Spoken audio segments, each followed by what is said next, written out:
यशोदानंदन व्रज जनरंजन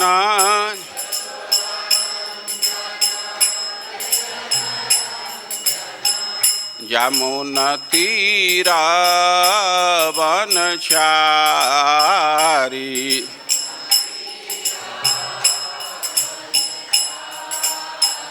यमुनतीरा वनचारी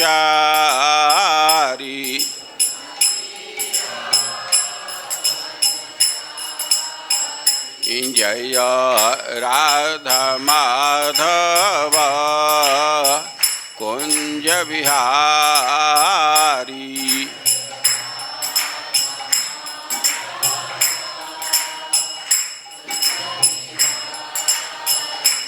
हरे कृष्ण कृष्ण कृष्ण हरे हरे हरे राम राम राम हरे हरे।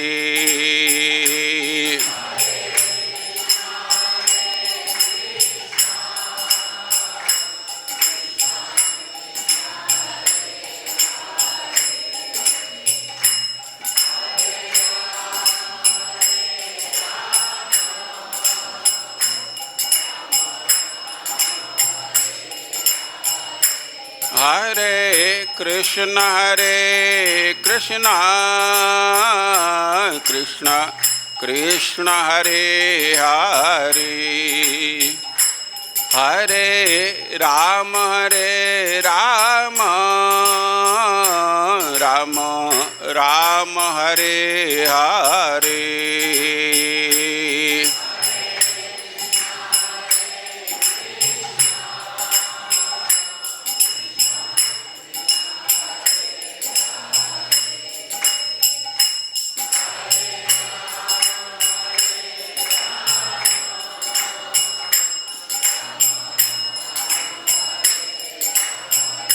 हरे कृष्ण कृष्ण कृष्ण हरे हरे हरे राम राम राम हरे हरे।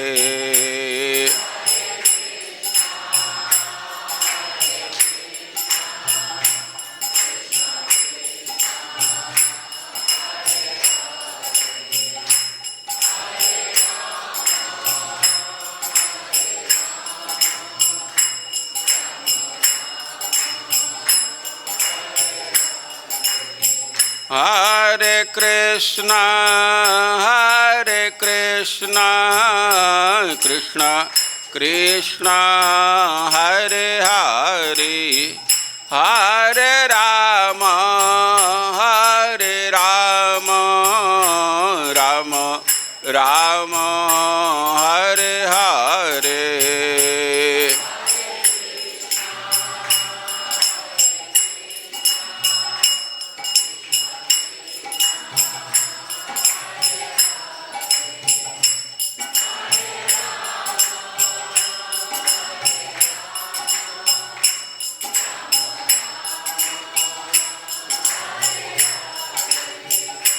निताय गौर हरि बोल हरि बोल हरि बोल हरि बोल।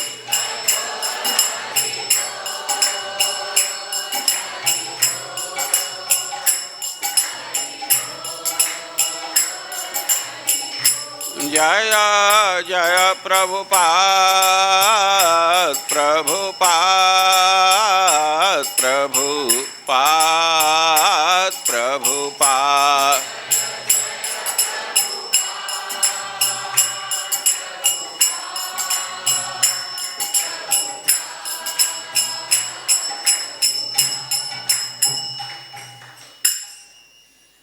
जय ओम विष्णुपाद परमहंस परिव्राज का आचार्य अष्टोत्तर सत श्री श्रीमद् एसी भक्ति वेदांत स्वामी श्रील प्रभुपाद की। इस्कान संस्थापकाचार्य श्रील प्रभुपाद की, अनंत कोटि वैष्णव वृंद की, नामाचार्य श्रील हरिदास ठाकुर की, श्री कृष्ण चैतन्य प्रभु नित्यानंद श्री अद्वैत गदाधर श्रीवासदि गौर भक्त वृंद की, श्री श्री कृष्ण बलराम की, श्री श्री राधा श्याम सुंदर की, श्री श्री निताई गौर सुंदर की, समवेत भक्त वृंद की, श्री श्री गुरु एवं गौरांग की।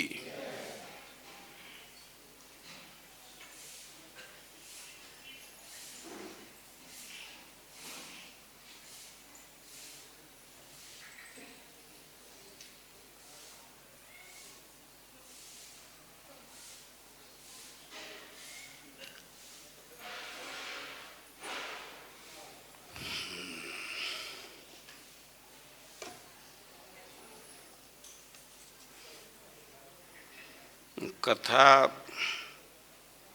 प्रारंभ करने के पहले एक पद की आवृत्ति कीजिए। कल जो पद था, हरे कृष्णा कृष्णा कृष्णा हरे हरे, हरे राम राम हरे कृष्णा कृष्णा कृष्णा हरे हरे, हरे राम राम।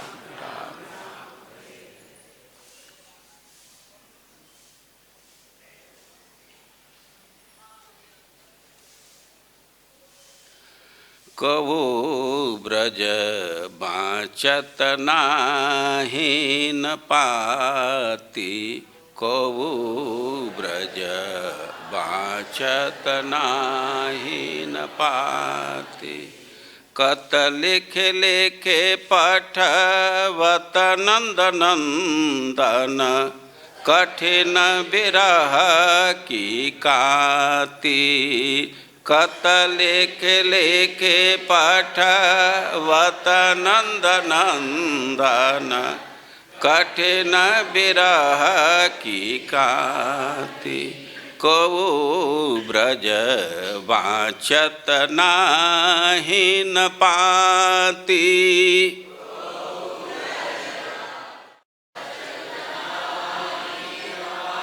कवो ब्रज बाँचत नाहि न पाती,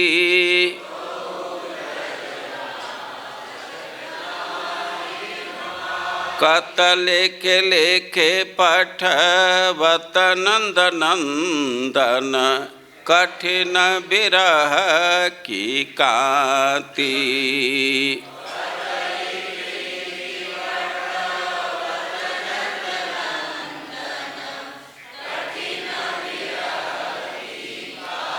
नयन सजल का गदयति कोमल, कर अंगुरीयति ताती, नयन सजल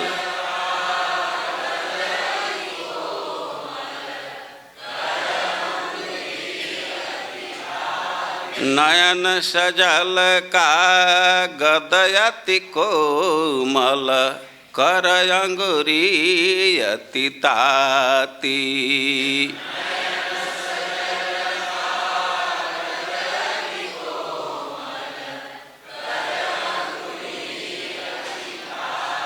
परसत जरै बिलोकत भींजै, दोहु भांति दुख छाती,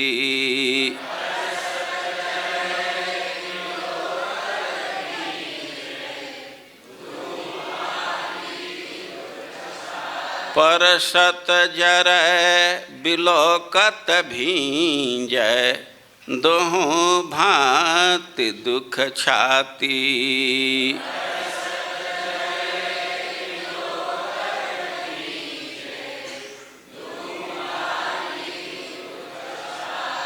क्यों समुझै ये अंक सूर सुनु, कठिन मदन सरघाती,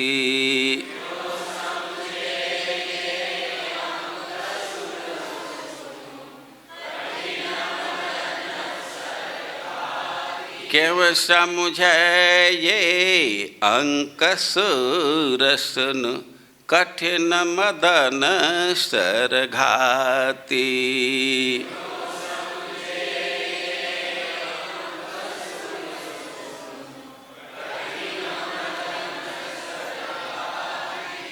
देखे जियहीं श्याम सुंदर के राह चरण दिन राती।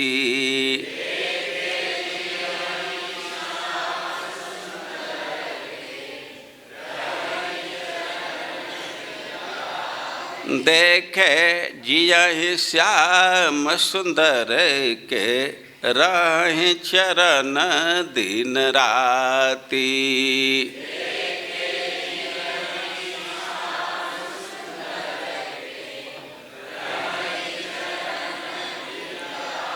कौ ब्रज वांचत नाही न पाती।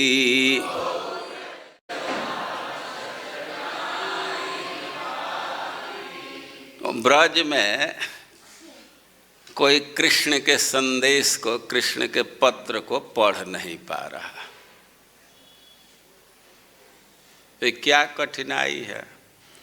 वो पढ़ने से और दुख बढ़ जाता है। लेकिन कौतुक भी है कि क्या लिखे हैं। अब कोई गोपी पढ़ने का प्रयास भी करती है और उसका शरीर इतना तप्त है, आँख से इतने अश्रु बह रहे हैं कि ज्यों ही पत्र को पकड़ती है, पत्र का स्पर्श होता है तब तक जल जाता है। और कदाचित जल नहीं पाया तो थोड़े देर में अक्षर ही गल जाता है अश्रु के बिंदुओं से। और कह रहे कि दोनों तरह से दुख ही है। और कह रहे हैं कि क्यों पढ़ा जाए उसको। पढ़ने का मतलब है कि मदन के बाण को सहना है। अरे हमारी तो स्थिति है कि हम श्याम सुंदर के चरणों में दिन रात रह करके ही जीवित रह सकती है। यह भी एक गोपी गीत ही है, लेकिन ब्रजभाषा में है। ठीक है, हम लोग प्रारंभ करते हैं कथा। ये कथा के पहले हो गया तो कथा का अंश नहीं माना जाएगा ना।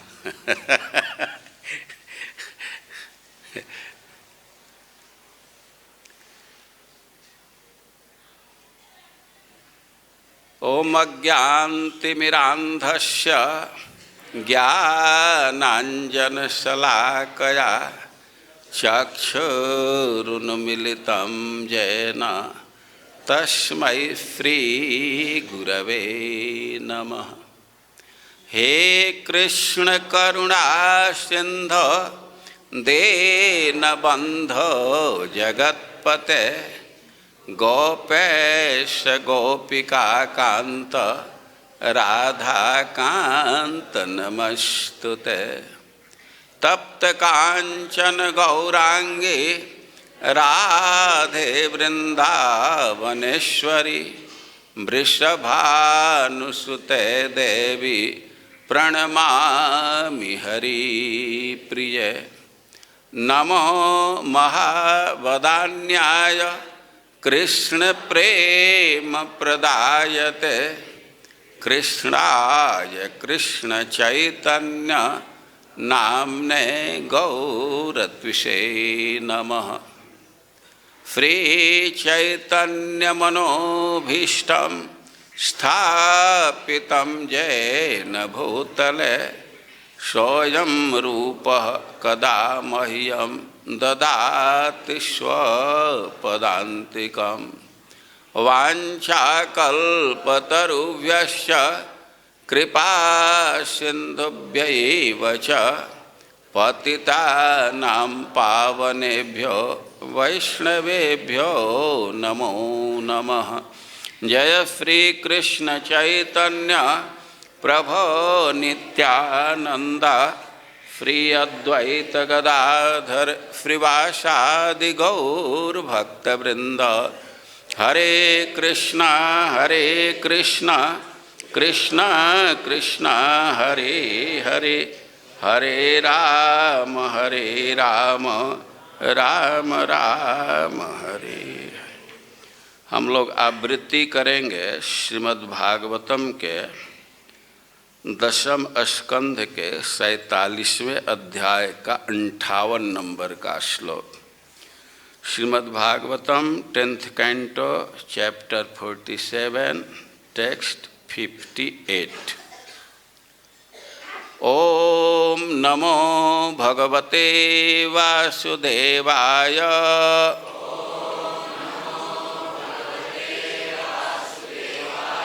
ओम नमो भगवते वासुदेवाय।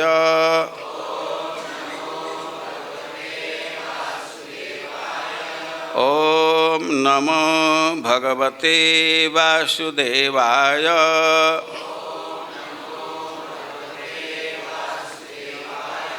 एतः परम तनुभृतः भुवि गोपबध्वः गोविंदे एव निखिलात्मनि रूढ़भावः वाञ्छन्ति यत् भवभियः मुनयः वयं च किं ब्रह्मजन्मभिः अनन्तकथारसस्य एतः परं तनुभृतो भुवि गोपबध्वो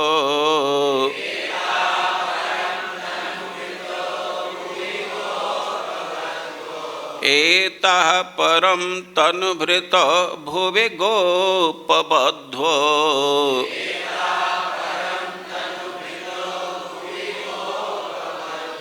गोविंद एव निखिलात्मनिरूढभावः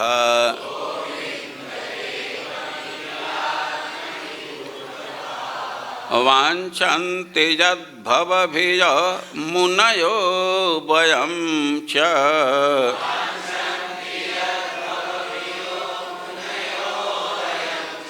किं ब्रह्मजन्मभिरनन्तकथारसस्य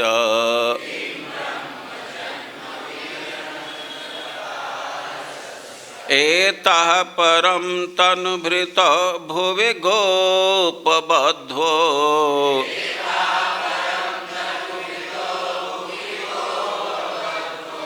गोविंद एव निखिलात्मनिरूढभावः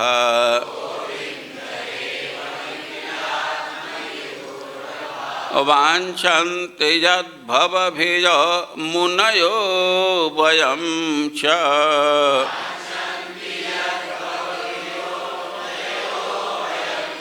किं ब्रह्मजन्मभिरनन्तकथारसस्य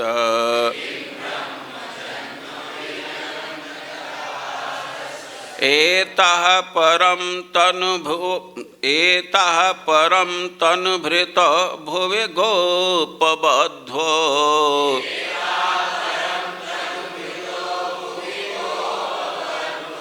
गोविंद एव निखिलात्मनिरूढभावः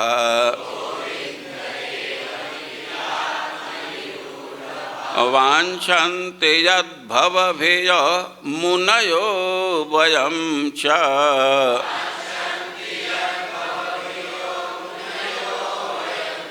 किं ब्रह्मजन्मभिरनन्तकथारसस्य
माता जी।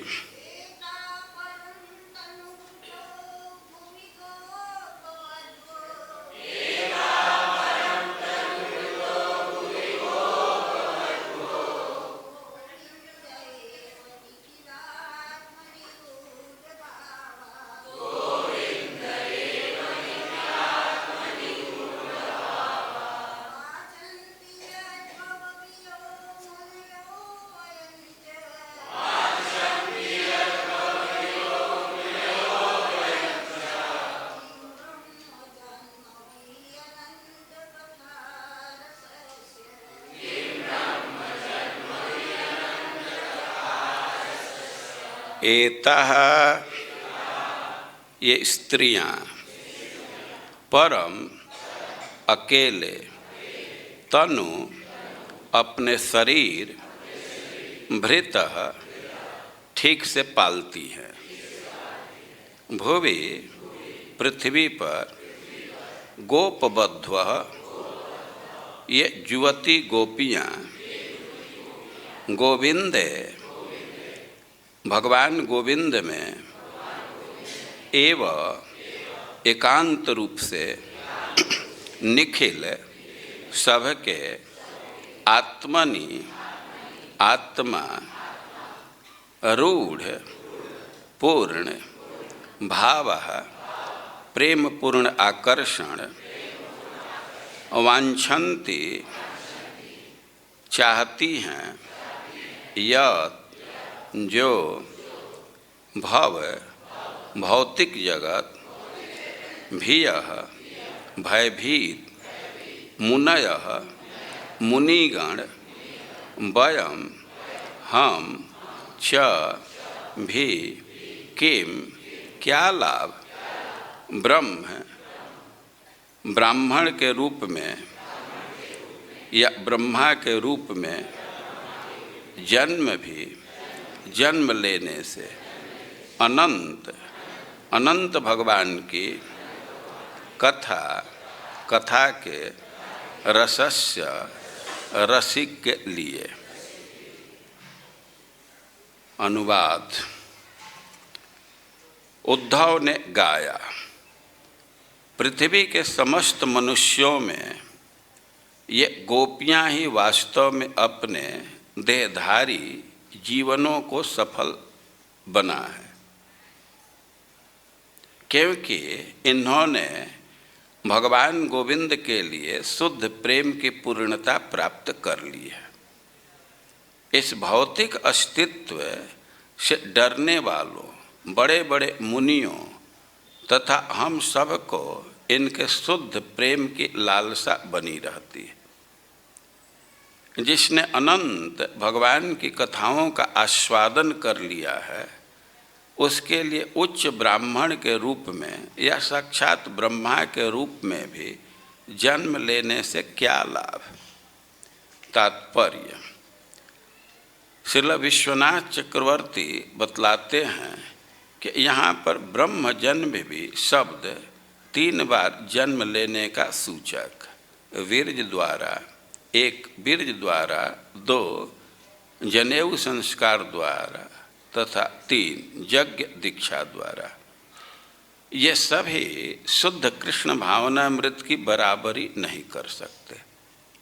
निसंदेह है इस श्लोक को कहने वाले उद्धव शुद्ध ब्राह्मण कुल में उत्पन्न हुए हैं, किंतु वे महान गोपियों की तुलना में इस पद की अवमानना करते हैं। जगत गुरु श्रील प्रभुपाद की।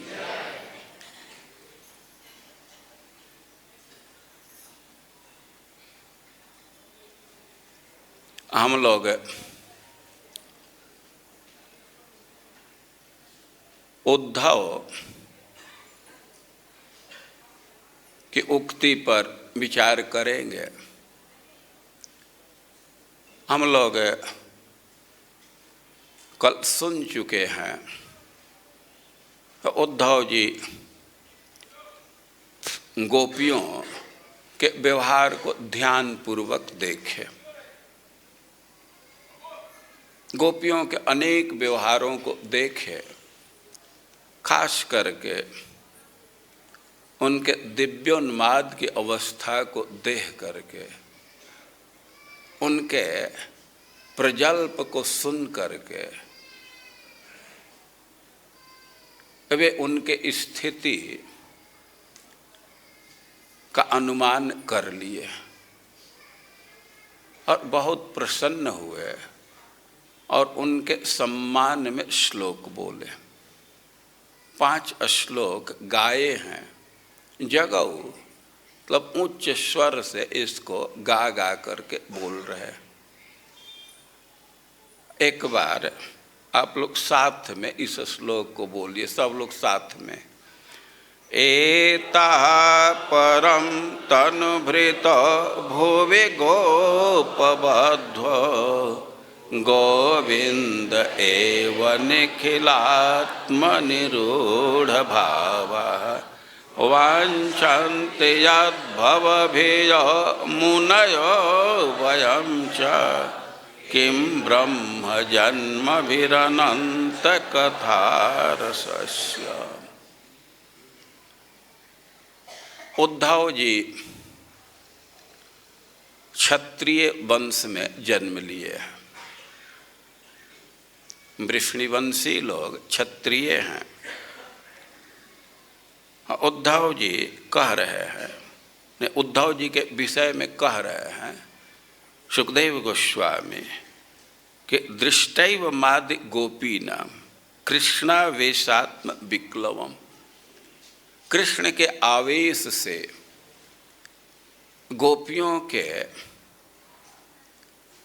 मन के विकलता को देख करके, एवं जैसा भ्रमर गीत में प्रकट हुआ, और आदि केवल इतना ही नहीं है, और भी व्यवहार देखे थे।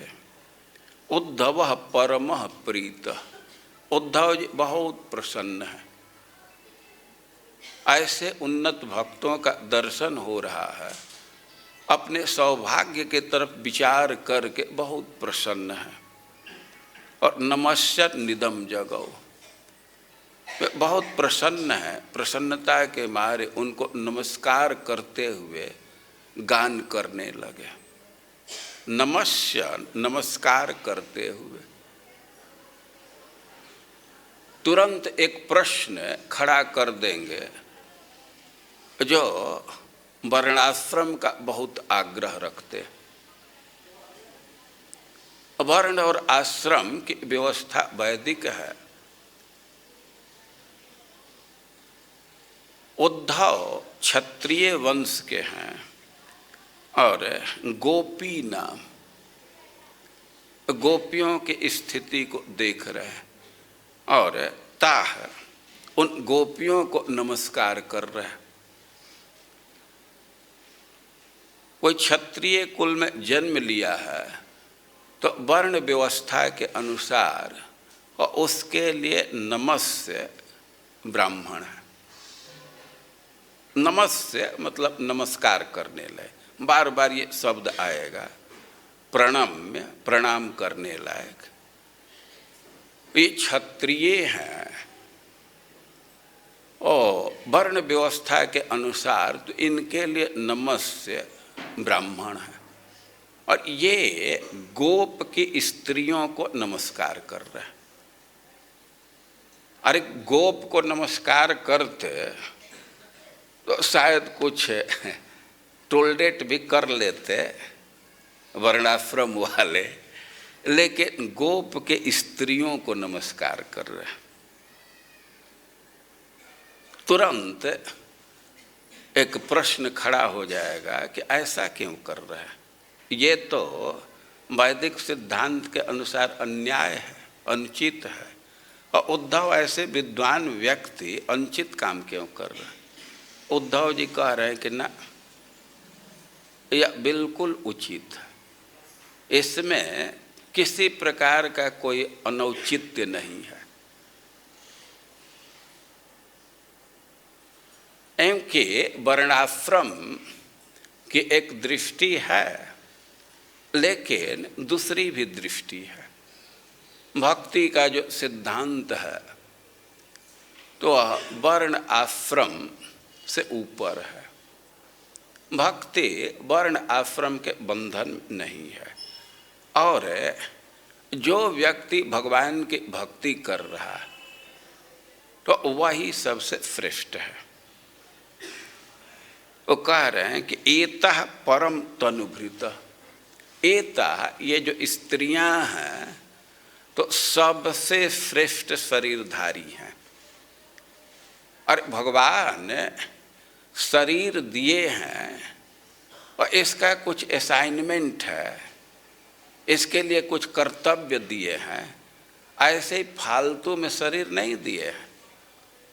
भगवान सृष्टि किए तो बहुत बहुत प्रकार के शरीर की रचना किए। सृष्टवा पुराण विविधान अजयात्म शक्त्या। भगवान अपने माया शक्ति के सहयोग से उसके द्वारा विविध प्रकार के शरीर की रचना किए। वृक्ष बनाए, रेंगने वाले प्राणी बनाए, जलचर प्राणी बनाए, उड़ने वाले प्राणी बनाए। विचित्र विचित्र सृष्टि है। अब वृक्ष पर विचार कीजिए और एक जगह स्थित रह करके अपना जीवन निर्वाह कर लेता है। और केवल अपना जीवन निर्वाह नहीं करता, दूसरों के लिए विविध प्रकार की सुविधा प्रदान करता रहता है। इस दृष्टि से विचार कीजिए तो कितना वैशिष्ट्य है। तो लोग कार ले लेकर के दौड़ते रहते हैं। सुबह ही झोला उठा करके ट्रेन पकड़ते हैं, भागते हैं पेट भरण के लिए, परिवार के भरण के लिए। वृक्ष कहीं दौड़ भागने एक जगह और अपने पैर से ही भोजन ग्रहण कर लेता है। पादप पादे न पिबती इति पादप।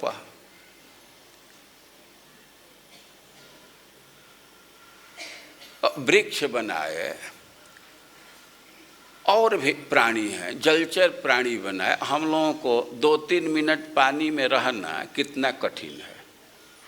और बहुत सारे प्राणी हैं कि आनंद से पानी में ही रहते हैं। भगवान ऐसे ऐसे जीव बनाए हैं कि शरीर बिल्कुल छोटा है और उसी में फ्लाइट के सब सुविधा लगी हुई है। तो लाइट भी साथ में है, सब कुछ है। अब हम भगवान के सृष्टि का यहाँ वर्णन नहीं कर पाऊंगा समय के अभाव में। वो विचित्र विचित्र शरीर की रचना की है, लेकिन तैतैरतुष्ट हृदय। भगवान का हृदय संतुष्ट नहीं हुआ। जब मनुष्य शरीर की रचना किए तो मुदम अवाप, भगवान प्रसन्न हो गए, उनको प्रसन्नता हुई। मनुष्य शरीर को बना करके क्यों प्रसन्न हुए? ब्रह्मावलोकधीषण। भगवान इस शरीर में ऐसी बुद्धि दिए हैं, ऐसा विवेक दिए हैं कि उसका उपयोग करके व्यक्ति ब्रह्म साक्षात्कार कर सकता है, भगवत प्राप्ति कर सकता है, भगवान के प्रेम को विकसित कर सकता है। भगवान मनुष्य शरीर का लक्षण दिए हैं, मल लक्षण मिमम कायम। यह जो मनुष्य शरीर है और मल लक्षण, मम प्राप्ति लक्षण, ये भगवत प्राप्ति के लिए, भगवान के प्रेम को उभारने के लिए। तो जो व्यक्ति भगवान के प्रेम को विकसित कर रहा है तो उसका जीवन सफल है। और भगवान के प्रेम को विकसित नहीं किया तो भले ही वे बड़ा बड़ा कार्य कर दे, लेकिन भगवान के दृष्टि से उनके उद्देश्य के अनुसार उसका जीवन निष्फल है। अब इस सिद्धांत के अनुसार उद्धव जी कह रहे हैं कि एतः परम तनुभृतो। आप ऑब्जेक्शन करेंगे, और सिद्धांत पर विचार कीजिए कि सबसे श्रेष्ठ यही गोपियां ही हैं। इनका ही जीवन सफल हुआ है, खास करके इस भूमंडल पर इनका जीवन सफल है। भुवि कह रहे हैं कि पृथ्वी भजन के लिए, साधन के लिए बहुत अनुकूल जगह माना जाता है। स्वर्ग के देवता भी इस प्रिया करते हैं कि हमारा भारत में जन्म हो, भूमंडल पर जन्म हो, तो हम जल्दी से भगवत प्राप्ति कर सकते हैं। अगर कि यहाँ बहुत बहुत लोगों को जन्म मिला है, लेकिन सबसे श्रेष्ठ ये हैं, दिखा करके कह रहे एता, ये सबसे श्रेष्ठ ये हैं, इन्हीं का जन्म सफल हुआ। भाई क्यों ऐसा कह रहे हैं?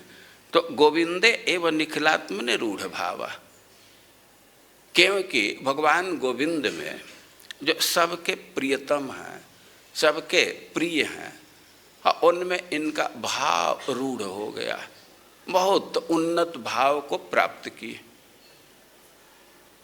ये अधिरूढ़ भाव को प्राप्त किए, और इसलिए परम केवल इनका ही जीवन सफल है।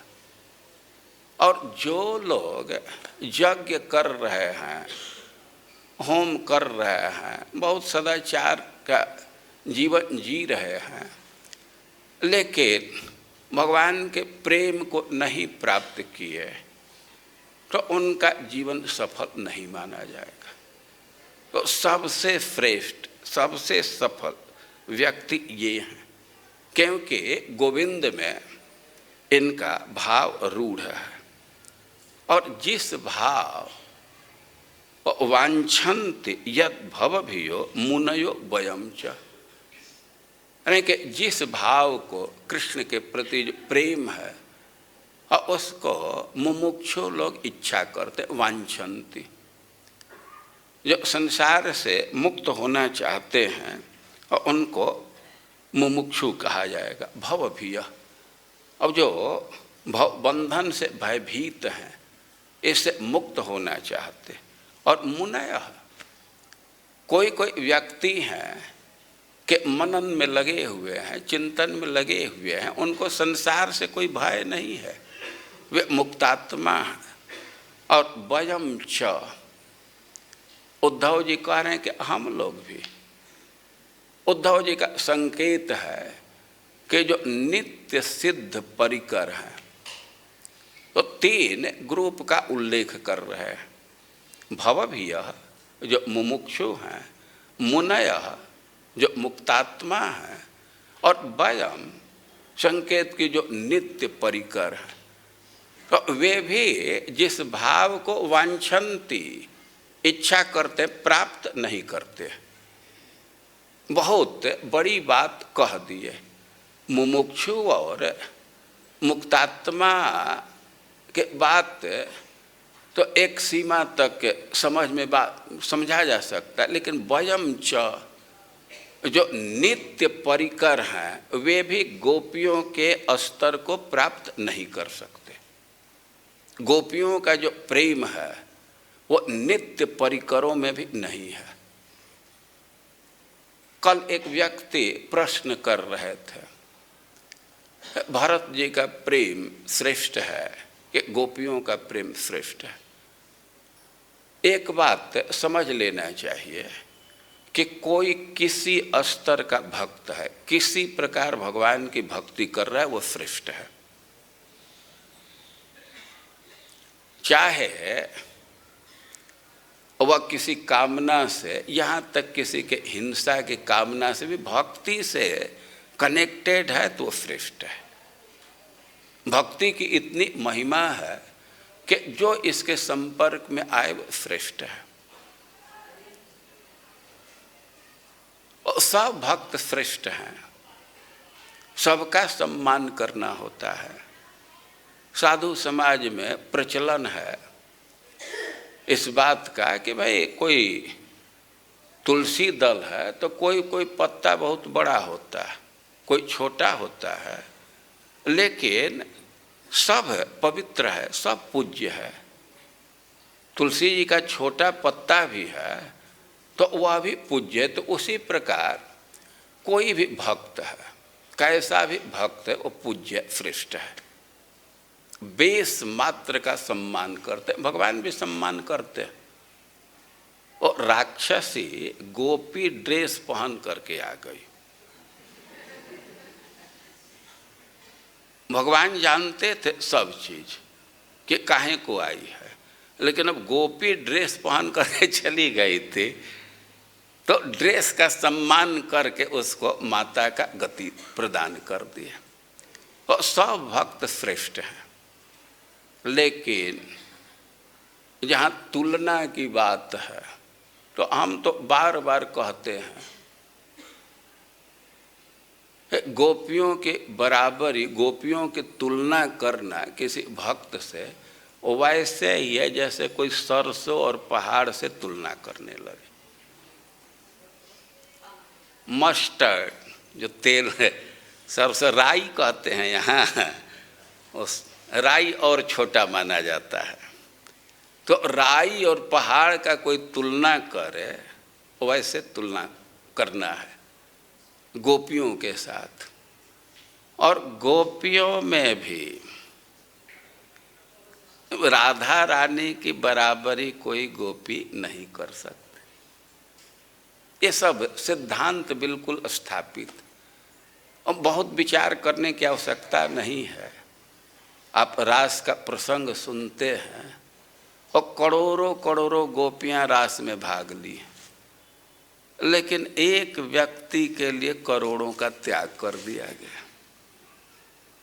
करोड़ों का जो वैल्यू है वो जोड़ने पर भी राधा रानी के वैल्यू के बराबर नहीं। लेकिन सदैव ध्यान रखना चाहिए कि सब भक्त श्रेष्ठ है, सबका सम्मान करना चाहिए। और उद्धव जी यहाँ सिद्धांत दे रहे हैं कि एतः परम तनुभृतो भुवि गोपबद्धो। ये जो ब्रज की गोपियाँ हैं इन्हीं का जीवन सफल हुआ, यही सबसे श्रेष्ठ है। क्योंकि जो सबके प्रीति के विषय हैं, जो सबके प्रेमास्पद हैं, और उस गोविंद में इनका भाव अधिरूढ़ स्तर का। और कृष्ण के प्रति भाव की इच्छा मुमुक्षु लोग भी करते हैं, मुक्तात्मा भी करते हैं, और मुनि लोग भी करते हैं, लेकिन प्राप्त नहीं कर पाते।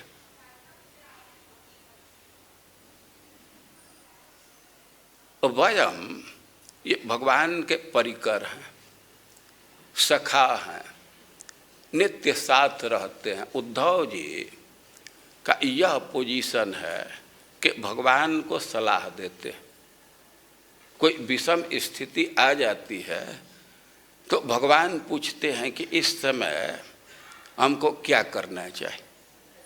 एक बार भगवान सभा में बैठे हुए थे, सुधर्मा सभा में बैठे हुए थे, और तब तक एक दूत आ गया, एक पत्र लेकर के। राजा लोग पत्र दिए थे कि हमारा उद्धार कीजिए, हम लोग बड़े कष्ट में हैं, हमको बंदी बनाया गया, आपके अतिरिक्त हमारा उद्धार कोई नहीं कर सकता, आप हमारा उद्धार कीजिए। और उसी समय नारद जी आ गए, और नारद जी सब जगह घूमते रहते हैं। तो भगवान पूछे कि हमारे भाइयों का क्या हाल चाल है। और नारद जी बतलाए कि युधिष्ठिर महाराज यज्ञ करना चाहते हैं, और उनकी इच्छा है कि आप चल करके वहाँ सहायता कीजिए। और दो प्रस्ताव एक साथ, यज्ञ में जा करके सहायता करना है, और जरासंध जिन राजाओं को बंदी बनाया है तो उनका उद्धार करना है, उनको मुक्त करना है। यादव लोग क्षत्रिय आवेश में हैं, उनको तो कोई लड़ाई का अवसर मिले तो उसमें उत्साह है।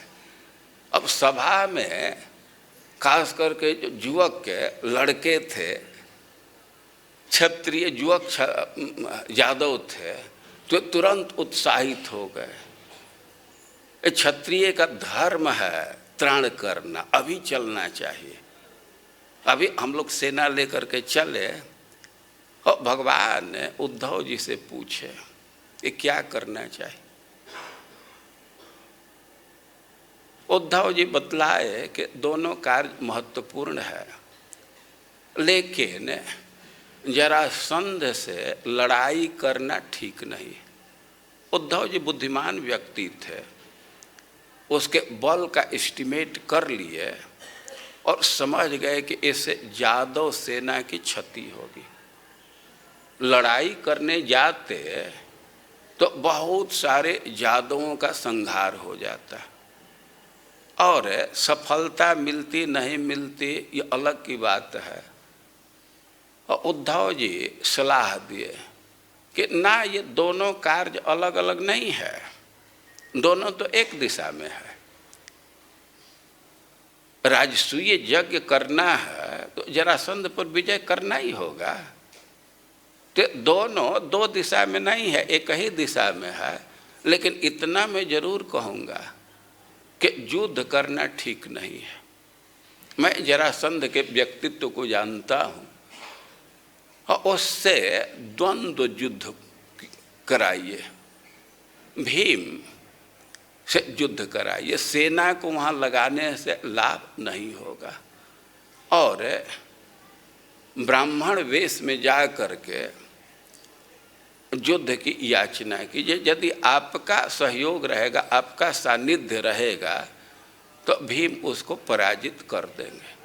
और उद्धव जी की बात मान करके भगवान भीम को लेकर के गए और ब्राह्मण वेश में लेकर के गए। उद्धव जी कहे थे कि आपके सानिध्य में सफलता प्राप्त कर लेगा। तो भगवान को जाना था, भीम को लेकर के चले गए होते। लेकिन एक प्रश्न है कि अर्जुन को क्यों लेकर के गए? अरे भीम की सफलता के लिए तो खुद गए, लेकिन भगवान को भी भय था ना कि कुछ खतरा आएगा तो अर्जुन संभालेगा। अपने सुरक्षा के लिए अर्जुन को भी ले लिए। तो हम यह कह रहे हैं कि उद्धव जी तो बड़े ही बुद्धिमान व्यक्ति। ये कथा मैं कैसे कहने लगा, वयम तो ये नित्य परिकर हैं और भगवान की सहायता करते हैं, उनको सलाह देते हैं, लेकिन गोपियों के भाव को नहीं प्राप्त कर सकते। वो चाहे वो भगवान के भाई हो या जो हो, सखा हो, गोपियों की बराबरी नहीं कर सकते, उनके भाव को नहीं प्राप्त कर सकते। यानी कि वांछन्ति, हम लोग तो इच्छा मात्र करते हैं, उसको प्राप्त नहीं कर सकते। और आगे कह रहे हैं कि किम ब्रह्म जन्म भी रनंत कथा रसस्य। अरे गोपियों की बात तो दूर है, जो व्यक्ति भगवान अनंत के कथा में अनुराग उत्पन्न कर लिया है, उसको ब्राह्मण जन्म से क्या मतलब है?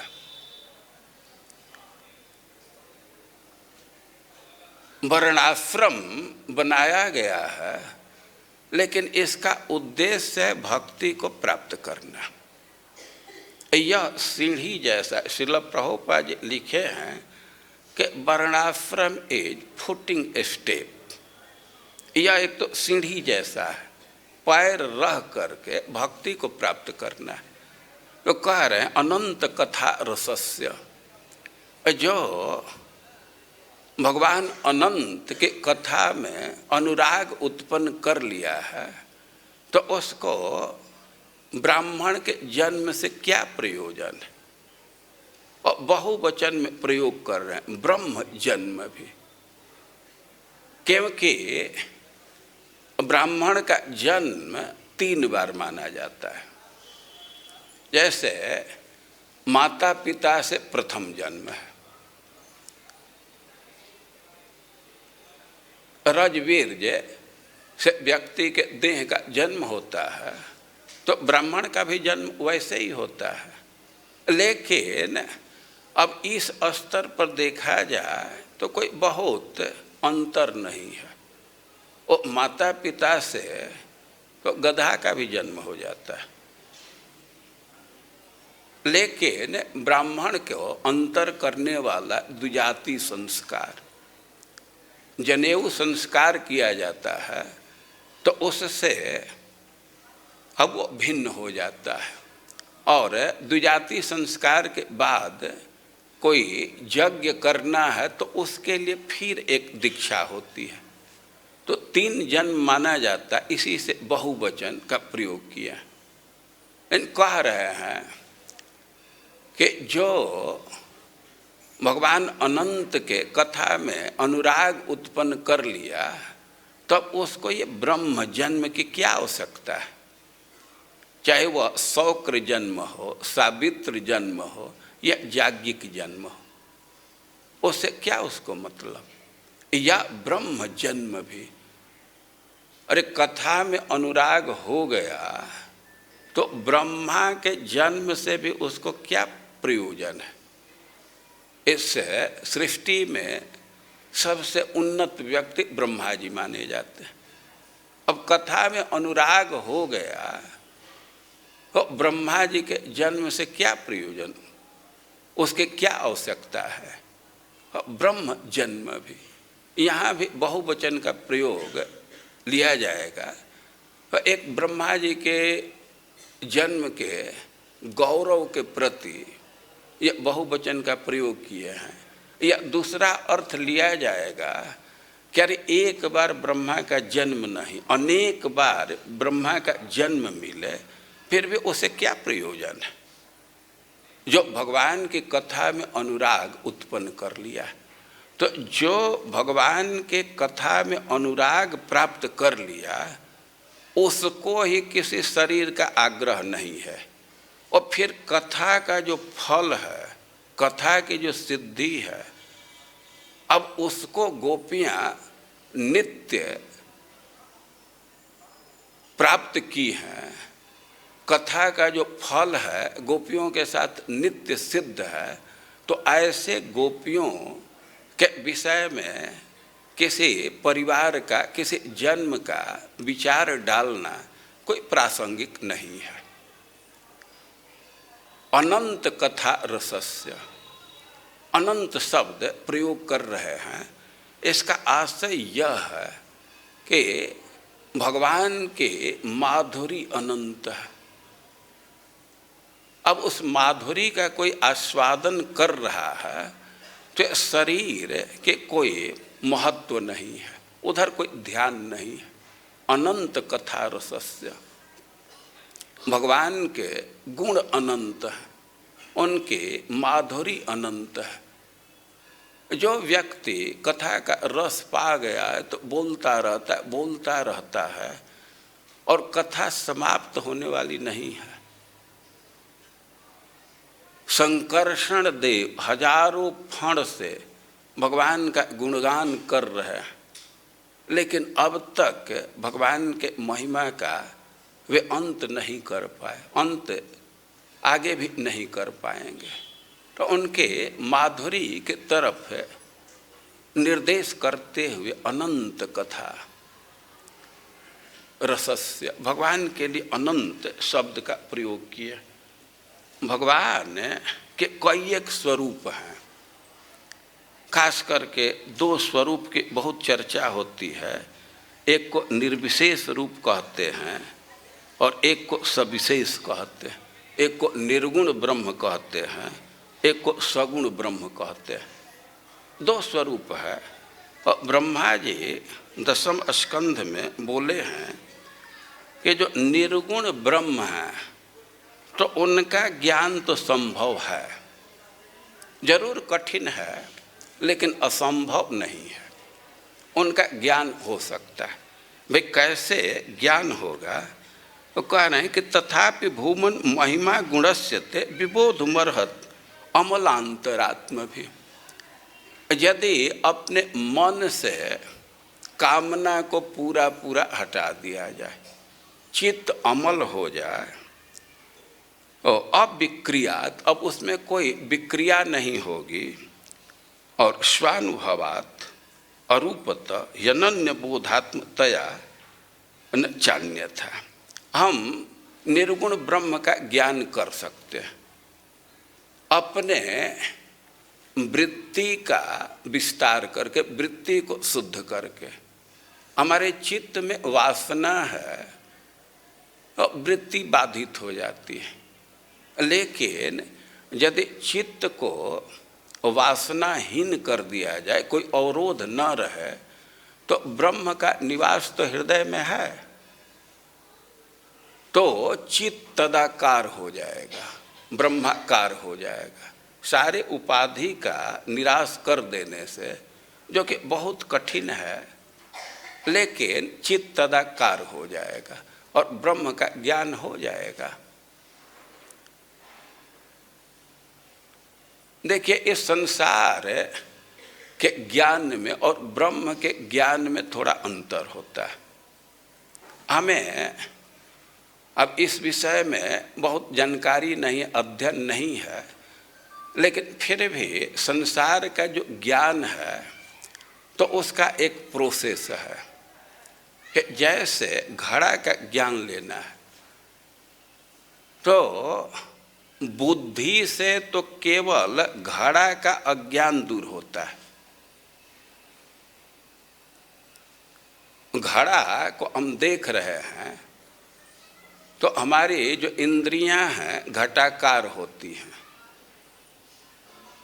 हमारी वृत्ति घटाकार हो जाती है, तो उससे घड़ा का अज्ञान दूर हो जाता है। लेकिन चिदाभासेन, जो भीतर चिदाभास है, चैतन्य है, तो उसके द्वारा वो घड़ा की स्फुरना होती है, ज्ञान होती है। बुद्धि से केवल घड़ा के अज्ञान को दूर करते हैं। जो घड़ा का कंसेप्ट है तो वह तो चिदाभास से बनता है। तो इस संसार में कोई ज्ञान होता है तो चिदाभास के सहयोग से होता है, लेकिन ब्रह्म तो चिदघन है, तो उसके ज्ञान के लिए तो दूसरे चीज़ की आवश्यकता नहीं है। यदि वृत्ति तदाकार हो जाए तो स्वयं स्फुरित हो जाएगा। ये न्याय की भाषा है, आप इसको प्रैक्टिकल उदाहरण से समझ सकते हैं कि किसी वस्तु को देखना है तो आपको प्रकाश की जरूरत है। प्रकाश मोबाइल से, कैंडल से किसी तरह प्रकाश देते हैं तभी कोई वस्तु देख पाएंगे। कभी कभी तो प्रकाश का लक्षण ही देते हैं, दृष्टि के बाह्य माध्यम को प्रकाश कहते हैं, से स्कूल में पढ़ाते थे।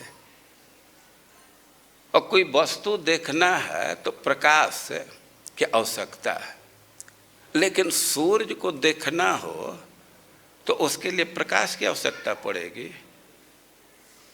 घर में कोई वस्तु देखना है, लाइट जलाते हैं या टार्च बारते हैं, लेकिन सूर्य देखने के लिए कभी टार्च बारते हैं? तो सूर्य तो स्वयं प्रकाशमान है। तो उसी प्रकार ये ज्ञान की पद्धति है कि बुद्धि से वस्तु का अज्ञान दूर हो जाता है, घट का अज्ञान दूर हो जाता है, लेकिन चिदाभास से जो चित्त का अंश है उससे घड़ा का ज्ञान होता है। लेकिन अब चिदघन के ज्ञान तो स्वयं प्रकाशित हो जाता है। जब चिदाभास किसी वस्तु को स्फुरना दे रहा है तो चिदघन स्वतः ही अपनी स्फुरना दे देता है, लेकिन उसके लिए आवश्यकता है कि वृत्ति तदाकार हो जाए। अब बीच में कोई अवरोध नहीं, अमलांतरात्म भी बिल्कुल शुद्ध है, और उसको जनाने वाला कोई दूसरा नहीं है, ब्रह्म को जनाने वाला कोई दूसरा साधन नहीं है। वृत्ति शुद्ध हो जाने से, तदाकार होने से वह स्वयं स्फुरित हो जाता है। तो विबोध मरहति, ब्रह्म का ज्ञान कर सकते हैं। लेकिन जो सगुण ब्रह्म है तो उसके गुण की ही गिनती नहीं कर सकते, उसके आस्वादन के, उसके गुण के आस्वादन के अंत करने की बात तो बहुत दूर है। इसको कह रहे हैं कि गुणात्मनस्ते गुणान विमातुम हितावतीर्णस्य क ईश्वर्यस्य, कह रहे हैं कि जो आप सगुण हैं, अवतार ग्रहण किए हैं, तो आपके गुणों को गिनती करने में कौन सक्षम है? उन व्यक्तियों में एक काले न जैवा विमता सुकल्प भूपांसव खे मिहिका द्युभाष, कि केवल गुणों के गिनती करने में, केवल लिस्ट बनाने में कौन व्यक्ति सक्षम है? उन व्यक्तियों में जो भूपांसव, पृथ्वी के धूली कण को गिन लिया, विमिता भूपांसव, पृथ्वी के धूली कण को गिन लिया है। कोई कहेगा कि ये तो असंभव है। कह रहे हैं कि काले न, अब सुकल्प ही संभव हो सकता है बहुत समय देने पर, और अब लोग मशीन विकसित कर रहे हैं, सुकल्प ही, या किसी किसी की इंद्रियां बहुत पटु हैं। अब देश के आदमी को गिनने में तो कितना समय लग जाता है, कितने स्टाफ लगते हैं, और फिर भी 21 के बदले 24 गिनती होगा। अब क्या क्या होता है। लेकिन आदमी की गिनती करना है तो एक आदमी के लिए कठिन है, लेकिन एक सिस्टम विकसित कर देते हैं, गिनती हो जाता है।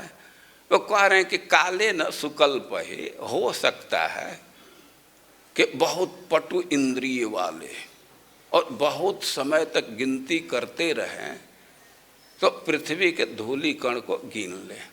और खे मिहिका, आकाश में कितने ओस कण हैं।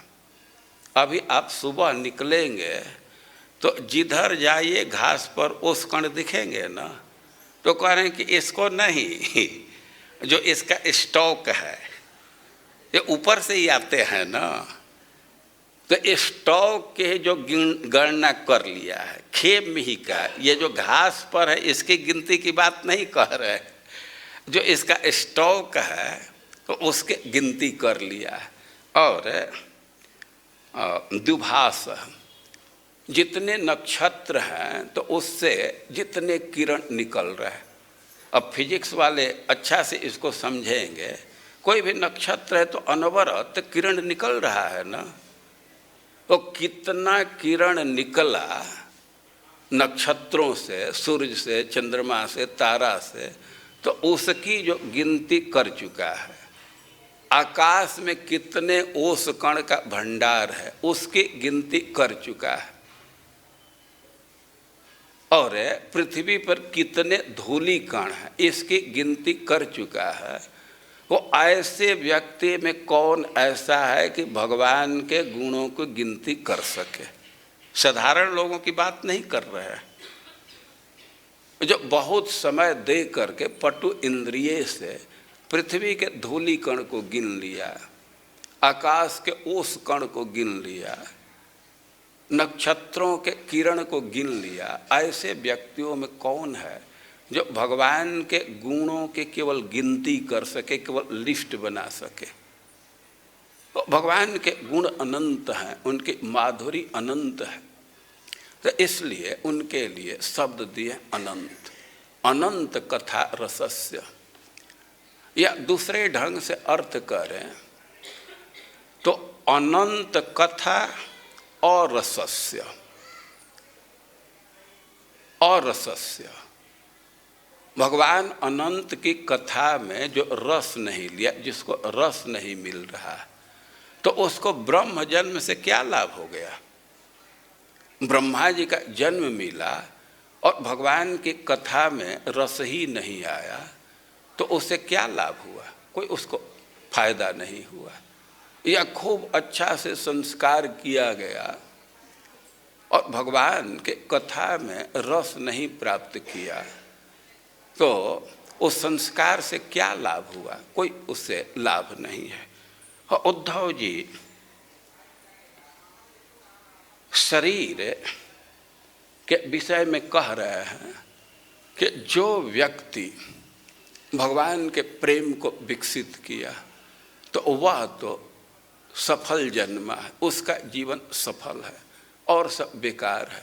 तो इस दृष्टि से देखा जाए तो सबसे श्रेष्ठ गोपियां हैं, क्योंकि अधिरूढ़ भाव को प्राप्त कर लिए, जिस भाव को परिकर लोग भी नहीं प्राप्त कर पाते। गोपियों की महिमा है।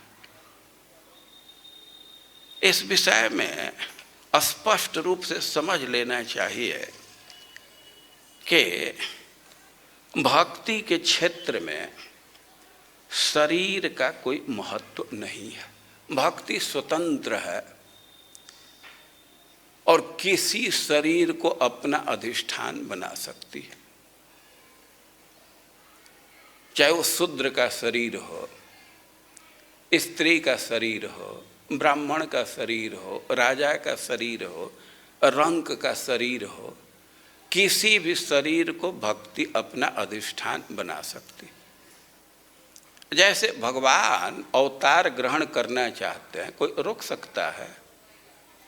सूअर के योनि में अवतार ग्रहण करते हैं, मनुष्य के योनि में अवतार ग्रहण करते हैं, देवता के योनि में अवतार ग्रहण करते हैं, जलचर के योनि में अवतार ग्रहण करते हैं। भगवान स्वतंत्र हैं और उसी प्रकार भक्ति स्वतंत्र है, किसी भी शरीर को अपना अधिष्ठान बना सकती। और भक्ति के क्षेत्र में शरीर का बहुत महत्व नहीं है।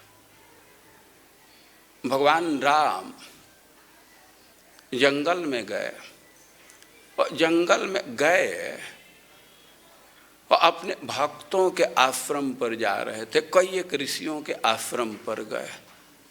सबरी भी भगवान के भक्ति में लगी हुई थी, उसके आश्रम पर भी भगवान गए। वो तो बिल्कुल घबरा गई, कैसे भगवान का सत्कार करूं, और वो कई एक बात बोलने लगे। उसमें एक बात बोली कि अधम ते अधम अधम अति नारी, है कि सृष्टि आप किए हैं, इसमें मनुष्यों की रचना किए हैं, लेकिन अब एक तारतम्य स्थापित किया जाए तो जो नीचे का लिस्ट आएगा उसमें स्त्री का स्थान आएगा। अधम ते अधम अधम अति नारी, और एक तो स्त्री का ही नंबर नीचे है, और ता में अति मंद अघारी, और हम उस स्त्री में भी तो पढ़ी लिखी नहीं हूँ, एकदम स्कूल गई ही नहीं, तो हमारा स्थान तो स्त्री से भी नीचे है। और भगवान उनकी बात को सुने और कहे कि हमको वो सबसे कोई मतलब ही नहीं, वो कंसर्न नहीं है। मानव एक भक्ति करना था, हम तो केवल एक भक्ति का संबंध देखते हैं, हम दूसरा संबंध नहीं देखते। आप सनातन गोस्वामी का नाम सुने हैं। चैतन्य महाप्रभु के निकटतम व्यक्ति में, निकटतम परिकरों में सनातन गोस्वामी। रूप सनातन चैतन्य महाप्रभु के मिशन का प्रत्यक्षीकरण के स्थूल रूप दिए, जो उनके दृष्टि थी। चैतन्य महाप्रभु भक्ति का प्रचार करना चाहते थे रूप सनातन के माध्यम से प्रचार किए। चैतन्य महाप्रभु के विषय में सुन करके रूप सनातन मिलना चाहते थे चैतन्य महाप्रभु से, लेकिन वे प्रकट जा करके नहीं मिल पा रहे थे क्योंकि राजा के नौकरी में थे। राजा मुस्लिम था। रूप सनातन की यह प्रतिभा थी कि राजा खुद ही उनको सिलेक्ट कर लिया। ये लोग एप्लीकेशन नहीं डाले थे, राजा खुद ही अपने नौकरी में ले लिया और इनको बहुत बड़ा बड़ा पद दिया। सनातन गोस्वामी को प्रधानमंत्री, प्रधानमंत्री मतलब मंत्रियों में सबसे प्रधान। भारत के कॉन्स्टिट्यूशन के अनुसार हम देखें तो उनको होम मिनिस्टर दिया गया, होम मिनिस्ट्री, और रूप गोस्वामी को डिफेंस मिनिस्टर, रक्षा मंत्री थे। ये लोग सेवा कर रहे थे, लेकिन चैतन्य महाप्रभु के विषय में सुन करके अब चैतन्य महाप्रभु से मिलना चाहते थे, लेकिन बंधन अनुभव कर रहे थे। और किसी जीव पर बंधन हो सकता है, भगवान पर तो कोई बंधन नहीं है। अब इनके भावना को देख करके चैतन्य महाप्रभु ही आ गए। वृंदावन जाने का बहाना करके वे बंगाल में आ गए। यद्यपि वहाँ से वे निकले थे कि वृंदावन जाना है, और अनेक लोग, लाखों लाखों लोग उनके साथ चलने लगे। जिधर जा रहे थे उधर ही संख्या बढ़ती जाती थी। लेकिन एक नृसिंहानंद ब्रह्मचारी थे, तो पहले ही घोषणा कर दिए कि चैतन्य महाप्रभु कनाई नाट्यशाला से आगे नहीं बढ़ेंगे। उसका कारण था कि चैतन्य महाप्रभु यात्रा कर रहे थे, तो मन ही मन चैतन्य महाप्रभु के मार्ग को सजाते थे, फूल से सजा रहे थे। लेकिन कनाई नाट्यशाला के बाद वो मन में ही वो रास्ता नहीं सज रहा था, मन से सजाना चाहते थे, सज नहीं पा रहा था। तो पहले ही घोषणा कर दिए थे कि चैतन्य महाप्रभु कनाई नाट्यशाला से आगे नहीं जाएंगे। और चैतन्य महाप्रभु निकले, उनका प्रभाव था, और कोई उनसे घाटी का टैक्स नहीं ले रहा था। नदी को पार करना है तो कोई टैक्स नहीं ले रहा था। जहाँ तक उड़ीसा का बाउंड्री था, उड़ीसा का क्षेत्र था, तो वहाँ तो राजा ही संदेश दे दिए थे कि कहीं टैक्स नहीं लेना। लेकिन बंगाल में भी उनके प्रभाव के चलते कोई टैक्स नहीं लेता था। वे यात्रा करते करते राम के लिए गांव में आए, और गांव से बाहर ही रुकते थे। रूप सनातन वेश लुकाई, अर्धरात्रि में अपने वेश को छिपा करके चैतन्य महाप्रभु से मिलने के लिए गए। चैतन्य महाप्रभु को बतलाए नित्यानंद प्रभु कि ये आए हैं आपसे मिलने के लिए। दोनों कातर प्रार्थना कर रहे थे। चैतन्य महाप्रभु आश्वासन दिए कि तुम लोग घबराओ मत, धैर्य रखो, कृष्ण शीघ्र ही उद्धार करेंगे। और अवे कहे कि मैं तो पहले ही तुम लोगों को निर्देश दे चुका हूं कि परव्यसनी नारी का व्यवहार होना चाहिए। लेकिन रूप सनातन की इच्छा थी कि हम आपके साथ चलेंगे। चैतन्य महाप्रभु कहे कि तुम लोग अभी यहीं रुको। बाद में लौट करके चले गए, वृंदावन नहीं गए। खास करके सनातन गोस्वामी चैतन्य महाप्रभु को कह दिए कि वृंदावन जाई बार न है परिपाटी। इतने लोगों को ले करके वृंदावन जाना यह परिपाटी नहीं, सुख का अनुभव नहीं होगा। और उनकी बात मान करके लौट गए। और वहाँ कहे हैं कि देखो तुम्हारी बात मैं मान रहा हूँ, सच्चाई यह है कि तुम लोगों से मिलने के लिए मैं यहाँ आया। लेकिन रूप सनातन का निर्णय था कि चैतन्य महाप्रभु जे वृंदावन के लिए जाएंगे तो हम लोग भी उनके साथ जाएंगे। तो नौकरी का त्याग कर दिया।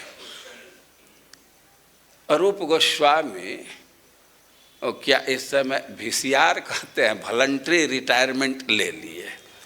एक सनातन गोस्वामी मेडिकल लीव लिए और आदमी अपना लगा दिए कि जब ही चैतन्य महाप्रभु जगन्नाथपुरी से निकलेंगे वृंदावन के लिए, तुम लोग सूचना देना। आदमी लगाए थे, आदमी आया, लेकिन अब जगन्नाथपुरी से बंगाल आते आते तो चैतन्य महाप्रभु वृंदावन पहुंच गए होंगे। ये लोग अपना सेटलमेंट किए और वृंदावन चैतन्य महाप्रभु से मिलने के लिए वृंदावन के तरफ बढ़े। उस सनातन गोस्वामी को तो राजा जेल में डाल दिया, तुम्हारा स्वास्थ्य खराब नहीं है, झूठ बोल रहे। अरूप गोस्वामी उनको पत्र लिखे कि हम मोदी के पास पैसा रखे, बनिया के पास पैसा रखे हैं, उसका उपयोग करके आप निकल जाइए। वे लोग मिलने के लिए चले, तब तक चैतन्य महाप्रभु वृंदावन की परिक्रमा करके यहाँ का दर्शन करके लौट रहे थे। तो रूप गोस्वामी से प्रयागराज में भेंट हुई, 10 दिन उनको शिक्षा दिए। और सनातन गोस्वामी पीछे चले थे, तो उनको बनारस पहुँचते पहुँचते पता चला कि चैतन्य महाप्रभु यही हैं। तो बनारस में मिले। चैतन्य महाप्रभु उनको 2 महीना तक शिक्षा देते रहे। शिक्षा दे करके वृंदावन में भेजे और कहे कि एक बार हमसे मिलने के लिए जगन्नाथपुरी में आना। कुछ दिन सनातन गोस्वामी वृंदावन में रहे और इसके बाद मिलने के लिए जगन्नाथपुरी गए। अब जगन्नाथपुरी जा रहे थे, वो जंगल के मार्ग से जा रहे थे, अकेले जा रहे थे, तो भोजन की नियमित व्यवस्था नहीं थी, बहुत उपवास करना पड़ा। उपवास के कारण एसिडिटी बढ़ गई और जंगल के मार्ग से जा रहे थे, तो कभी कभी गड्ढा के पानी में स्नान करते थे, तो एसिडिटी के चलते और शुद्ध पानी के अभाव के चलते उनको खुजली हो गया, शरीर में बहुत खुजली हो गया, बहुत उससे रस निकलने लगा। तो रास्ते में जा रहे थे तो विचार कर रहे थे कि अरे ऐसे ही हमारा तो बहुत अधम स्थिति है, मुसलमान के नौकरी में है और यह शरीर इतना दूषित हो गया कि चैतन्य महाप्रभु के निकट रहना भी ठीक नहीं है। हम सुनते हैं कि चैतन्य महाप्रभु का आवास मंदिर के नज़दीक है, तो अब मंदिर के नज़दीक तो बहुत पुजारी आते रहते हैं, तो हम तो वहाँ जा नहीं पाएंगे, तो बेकार है, मंदिर में दर्शन नहीं मिलेगा, चैतन्य महाप्रभु का सानिध्य नहीं मिलेगा, तो इस जीवन से क्या लाभ। उनके मन में विचार आ रहा था कि अच्छा होगा कि रथ यात्रा के दिन जगन्नाथ जी का दर्शन करते हुए चक्का के नीचे जा करके देह का त्याग कर दूंगा, आत्महत्या कर लूँगा। वे विचार कर रहे थे कि बहुत अच्छा संयोग रहेगा, चैतन्य महाप्रभु भी नज़दीक होंगे, जगन्नाथ जी का दर्शन होगा और मृत्यु में कारण बनेगा जगन्नाथ जी का रथ, उसका स्पर्श रहेगा तो हमारी सद्गति हो जाएगी।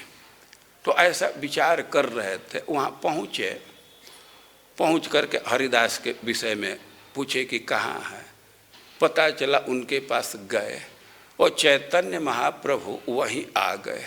नमस्कार के परिचय हुआ और चैतन्य महाप्रभु अपना नियम रखे थे कि एक बार हरिदास और सनातन से मिलने के लिए चले जाते थे, रोज का नियम था, प्रसाद भेजते थे। और एक दिन वे उसी नियम के अनुसार आए और वे सनातन गोस्वामी से कहने लगे कि सनातन, तुम्हारा जो देह त्याग का विचार है यह ठीक नहीं है। यानी कि एक दिन आसी प्रभु दोहारे मिलीला सनातन अचंभित कहिते लागिला। जैसा रोज का रूटीन था और आए दोनों से मिले और एकाएक सनातन गोस्वामी से कहने लगे, सनातन देह त्याग कृष्ण न पाइए। सनातन देह के त्याग करने से कोई कृष्ण को नहीं प्राप्त करता है। कोटि देह क्षणे को तब छाड़ीते पारिवे। यदि देह त्याग से कृष्ण की प्राप्ति हो तो हम तो करोड़ों बार बस अपने देह का त्याग कर देंगे। देह त्याग करने से, आत्महत्या करने से कृष्ण की प्राप्ति हो जाए तो मैं तो तुरंत कर लूँगा, फिर देह मिलेगा उसको भी कर लूँगा। देह त्यागे कृष्ण ना पाई, पाई ये भजन है। सनातन गोस्वामी को समझा रहे हैं कि कोई आत्महत्या करने से, देह के त्याग करने से कृष्ण की प्राप्ति नहीं करता है, वो तो भजन से प्राप्त करता है। और कृष्ण प्राप्तिर उपाय कौन नाही भक्ति बीने। एक भक्ति के अलावा कृष्ण को प्राप्ति का दूसरा कोई उपाय नहीं है। देह त्याग आदि यही सब तमो धर्म, तमो रजो धर्म कृष्ण ना पाई चरण। ये आत्महत्या का विचार घोर तमोगुण है और तमोगुण रजोगुण से ब्रह्म का दर्शन नहीं होता है। भगवान ने को प्राप्त करने का उदय होगा तब भगवान की प्राप्ति होगी। और अभी कहने लगे कि कितने भी प्रेमी भक्त हैं वो देह का त्याग करना चाहते हैं लेकिन वे देह का त्याग नहीं करते, कर नहीं पाते। अब उनको सुझाव दे रहे हैं कि कुबुद्धि छाड़िया कर श्रवण कीर्तन। ये जो मरने का विचार मन में ला रहे हो ये दूषित विचार है, ये कुबुद्धि है, इसका त्याग करो। अचिराते पावे तबे कृष्णेर चरण, तुम श्रवण कीर्तन करो। श्रवण कीर्तन करने से शीघ्र ही भगवान के चरण को प्राप्त कर लेगा। और इसी क्रम में करें, नीच जाति न है कृष्ण भजन अयोग्य। किसी का जन्म नीच कुल में हुआ है तो यह नहीं माना जाएगा कि भजन के योग्य नहीं है। और शतकुल विप्र न है भजन योग्य। और केवल ब्राह्मण कुल में जन्म हो गया तो ऐसा नहीं है कि उसको भक्ति की प्राप्ति हो जाएगी। भक्ति की प्राप्ति तो वैष्णवों के संग से होता है। और सिद्धांत दे रहे हैं कि जेई भजे सेई बड़ अभक्त ही निछार।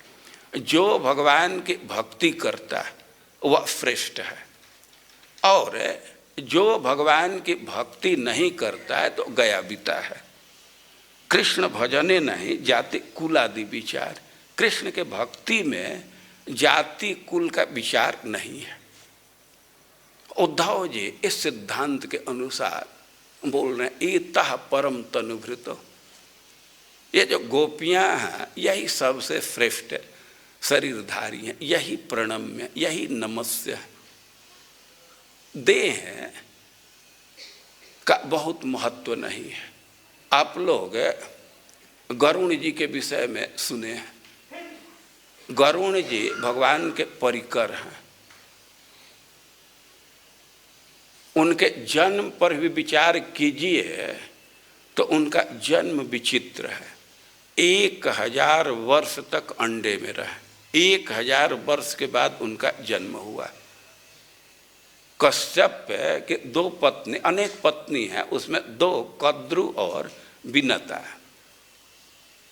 और कद्रु हजारों सर्प को जन्म देती और विनता के 2 अंडे थे। तब सौत को देख करके कि इसको कोई एक पुत्र हो गए, अब उसको लालसा लगे कि हमें भी पुत्र हो तो अंडे को फोड़ दी। अंडा को फोड़ दी तो उससे बच्चा तो जरूर निकला लेकिन नीचे के अंग अभी उसके पुष्ट नहीं हुए थे। और वो कहा कि माँ तुम पुत्र के लालसा में जल्दीबाजी कर दी, गलती कर दी। जो एक अंडा बचा है तो उसके साथ ऐसा मत करना। उसको विकलांग जन्म मत देना। एक अंडे को फोड़ दी तो ऊपर का अंग तो पुष्ट था और नीचे का अंग विकसित ही नहीं हुआ था, लेकिन उनको भी एम्प्लॉयमेंट मिल गया विकलांग कोटा में। वे सूर्य का रथ हाँकने लगे, उसमें चलना नहीं होता है, उसी पर बैठ करके रथ हाँकते हैं। अरुण सारथी का नाम है। तो निर्देश दिया था, तो माँ अपने से अंडा फोड़ी नहीं, वो भयभीत थे कि हमारा दूसरा लड़का भी विकलांग निकल जाएगा। वो 500 वर्ष तक प्रतीक्षा की। 500 वर्ष तो बीत ही गया था, तो अंडा अपने से फोड़ करके गरुण जी आ गए। और गरुण जी का शरीर बड़ा विशाल था, बहुत शक्ति थी, लेकिन अपने माँ के साथ रह रहे थे। और एक दिन कद्रू के लड़के कहे कि हम लोगों को समुद्र के द्वीप में जाना है, तुम तैयार, अपने लड़के को तैयार रखना, तुम भी तैयार रहना। ये विनता दासी बन गई थी, और दासी बन गई थी ऐसे हाकाबाजी में, केवल ये चैलेंजिंग में। इंद्र का घोड़ा नहीं, ऊंचे सरवा घोड़ा था, सफ़ेद रंग का दिख रहा था। वे दोनों बहन, दोनों गोतिनी, दोनों सौत का ये छत से देख रही थी। अब उनमें बाजी लग गया कि घोड़ा किस रंग का है। बिनता कही कि सफ़ेद रंग का है, और कद्रू कहे कि यदि तुम्हारी बात असत्य निकल जाएगी तो तुमको दासी बनना पड़ेगा। वो भी कहे कि तुम्हारी हमारी बात सत्य निकलेगी तो तुमको दासी बनना पड़ेगा। तो दोनों में ऐसे लग गया। अब तो कद्रू को चिंता हुई कि कहीं उसकी बात सत्य हो जाएगी तो हमें दासी बनना पड़ेगा। तो अपने लड़कों को कही, सांपों को कही कि तुम घोड़े के पूंछ में रेशम बन करके, डोरा बन करके लिपट जाओ और उसके पूंछ को काला कर दो। और इतना कही कि जो हमारे आज्ञा का पालन नहीं करेगा तो उसका नाश हो जाएगा। जन्मेजय सब सर्प जग में हवन कर देंगे। अब तो सर्प भयभीत हुए और जा करके ऊंचे सरवा घोड़े के पूंछ में लिपट गए। अब दोनों सौत वहाँ गई तो बिनता कहे कि घोड़ा का रंग तो बिल्कुल सफ़ेद है, लेकिन कद्रू कहे कि पूरे शरीर को देखो, अब तो पूंछ काला निकला। और बिनता की बात असत्य हो गई। शर्त के अनुसार उसको दासी बनना पड़ा। और दासी के अंडे से ही जन्म लिए थे गरुण जी। और गरुण जी को वो आज्ञा देते थे कि यहाँ चलना है, और सब सांप उनके पीठ पर चढ़ करके जाते थे। माँ को भी दासी के रूप में जाना पड़ता था। गरुण जी को बड़ा बुरा लग रहा था। एक दिन माँ से पूछे कि माँ, हम लोग क्यों उन लोगों की सेवा करते हैं?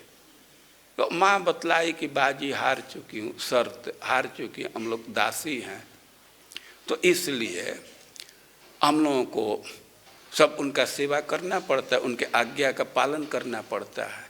और गरुण जी पूछे कि कोई उपाय नहीं है कि तुमको दासी से मैं मुक्त कर दूं?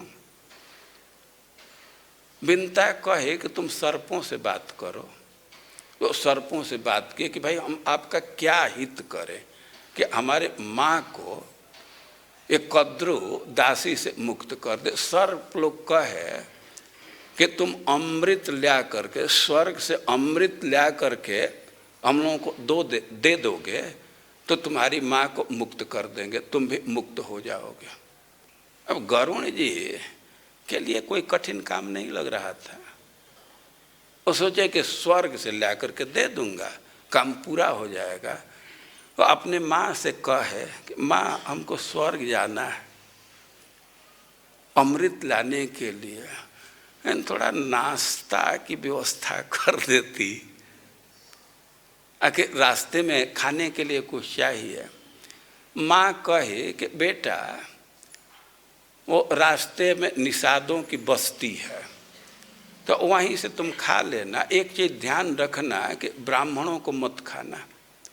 और गरुण जी जा रहे थे निषादों की बस्ती से, कई निषाद को लिए खाने लगे और तब तक उनका तलवा जलने लगा, मुख जलने लगा, उगल दिए।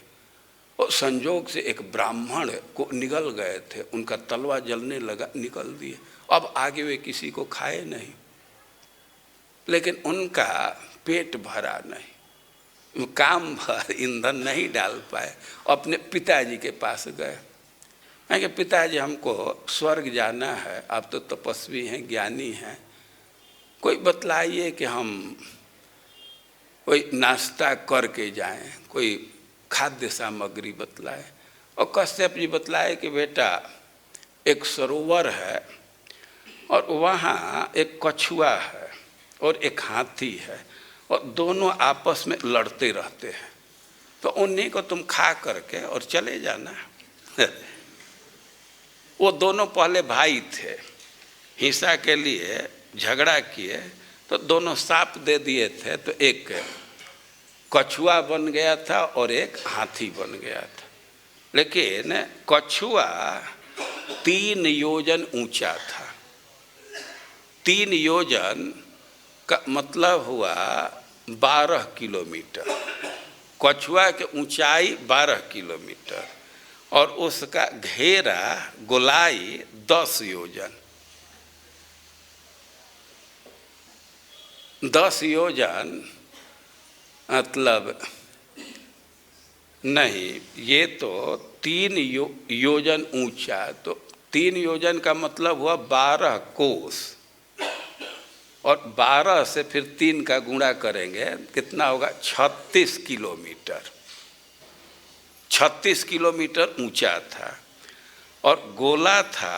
अब इसका गुणा कीजिए, 10 और 4 का गुणा करेंगे तो 40 कोस, और फिर 3 का गुणा करेंगे 120 किलोमीटर का गोलाई था। और यह कछुआ हुआ। और हाथी 6 योजन ऊंचा। 6 योजन का मतलब हुआ 6 चौके 24, और 24 से 3 का गुणा कीजिए, जो 90 से ऊपर जाएगा, नहीं 75 के आसपास होगा, 70 से ऊपर जाए। और 12 योजन लंबा था। तो इतने बड़े थे, कश्यप जी बतलाए उन्हीं को खा लेना, वो लड़ते रहते हैं। और कश्यप जी गए, उड़ते हुए जा रहे थे, थोड़ा नीचे किए और अपने नख से झपट लिए।